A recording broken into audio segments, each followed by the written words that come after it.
Hey team, it's your nurse educator Amy here, and today we're going to be talking about temperature and its effects on the human body, and why that's important for you to know as the bedside nurse. Now, it's also important to remember that the more extreme your patient's temperature is, the more these rules are going to apply. And as always, please make sure that you are following your provider's orders and your unit's policies. So let's get started. Now, the first temperature variation we're going to talk about is whenever your patient is normothermic or they have a normal temperature range, going up to a little bit on the warmer side.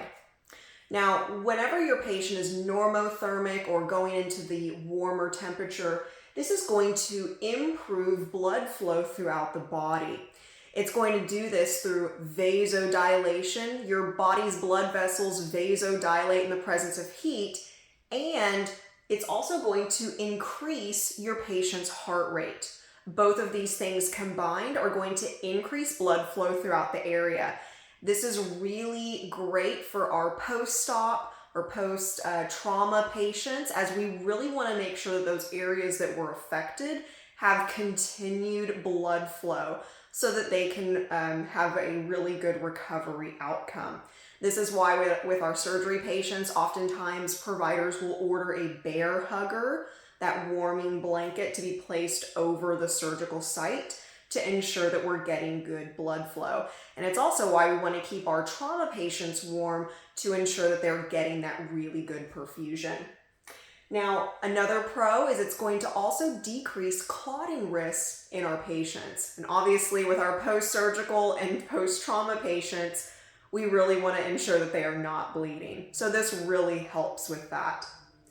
And then another pro that a lot of people don't realize is that normothermia, or even being a little bit on the warmer side, will also improve the electrical conduction of the heart. So this makes it easier for the heart to pump. And if the patient is requiring the use of a pacemaker, this will also help the pacemaker work even easier. So that's another really good pro to understand. Now, some cons with the patient being, especially on the warmer side of the temperature spectrum, is that the warmer the patient is, the bigger the metabolism is going to be, and also the higher their oxygen demands are going to be.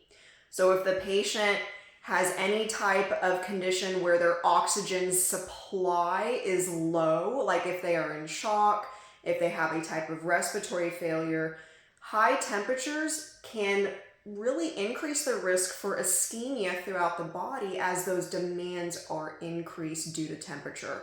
So this is why in certain patients we really want to keep their temperatures down with like fevers, neuro patients. We want to really make sure that we're decreasing those oxygen demands of the body. Now let's talk about the effects of cold on the body. So it's going to be essentially the opposite of normothermia, or a little bit warm on the body. So our pros would be the colder the patient is, the less oxygen demands are in the body. And this is largely due to the decrease in heart rate that occurs whenever the body temp is lowered. So if we are decreasing the oxygen demands of the body, we are therefore decreasing the risk of ischemia and injury throughout the body. So this is really good for our neurocritical care patients and our patients that are post-code. You probably are thinking about your hypothermia protocols. This is why we do it. Decreasing the oxygen demands helps preserve the brain's functions. Now, we're not going to get into all of the specific details, but if we are going to be cooling a patient, we also want to ensure that we are frequently monitoring them for other complications.